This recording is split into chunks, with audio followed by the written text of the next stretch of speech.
Hai teman-teman, perkenalkan nama saya IKD Rema Paradigma. Saya absen 14. Saya kelas 10 Merdeka 1 dan saya bersekolah di SMA Negeri 1 Nusa Penida. Berdirinya saya di sini ingin memaparkan materi tentang teks biografi.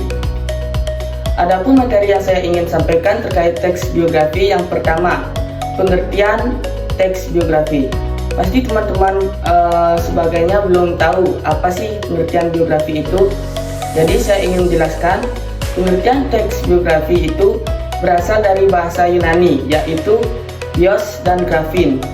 Bios yang berarti hidup dan grafin yang berarti tulisan. Bukan berarti tulisan hidup ya teman-teman.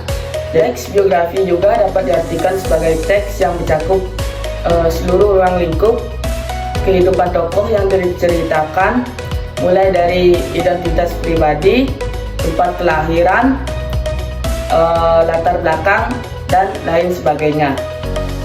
Yang kedua yaitu ciri-ciri dari teks biografi. Adapun ciri-ciri dari teks biografi, yang pertama memuat fakta, yang kedua memiliki konflik masalah, yang ketiga memuat struktur atau kerangka yang jelas, yang keempat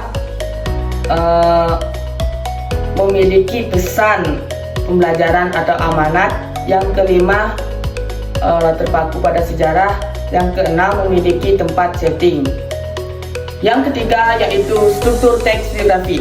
Adapun struktur teks biografi yang saya ingin sampaikan, yang pertama orientasi. Nah teman-teman sebagainya pasti belum mengetahui apa sih orientasi itu. Jadi orientasi itu diartikan sebagai pengenalan tokoh. Yang kedua, kejadian penting. Kejadian penting ini dapat diartikan sebagai kejadian atau peristiwa penting yang dialami oleh tokoh-tokoh tersebut. Yang ketiga yaitu reorientasi. Reorientasi juga dapat diartikan sebagai penutup yang berisi pandangan atau opini dari cerita tersebut. Yang keempat adalah kebahasaan teks biografi. Kebahasaan teks biografi terdiri dari, yang pertama, menggunakan kata ganti orang ketiga tunggal, contoh ia, dia, dan beliau. Yang kedua, menjelaskan atau menceritakan peristiwa-peristiwa yang dialami oleh tokoh tersebut.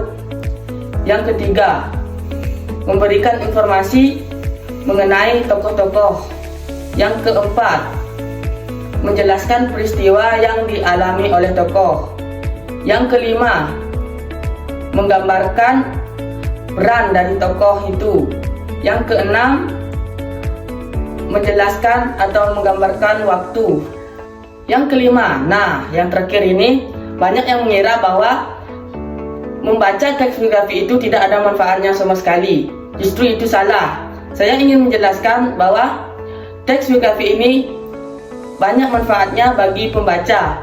Yang pertama yaitu dapat mendalami peran atau tokoh-tokoh tersebut jika kalian ingin terjun di bidang seperti acting atau aktor atau artis. Yang kedua yaitu menjadi teladan dan rajin bagi pembacanya.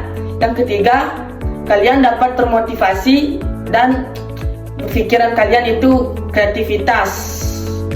Demikian yang saya sampaikan. Apabila ada kesalahan dalam ucapan atau kata, mohon maafkan, dan saya harap yang tadi saya jelaskan itu dapat menambah wawasan atau pengetahuan teman-teman, terutama bagi kelas 10.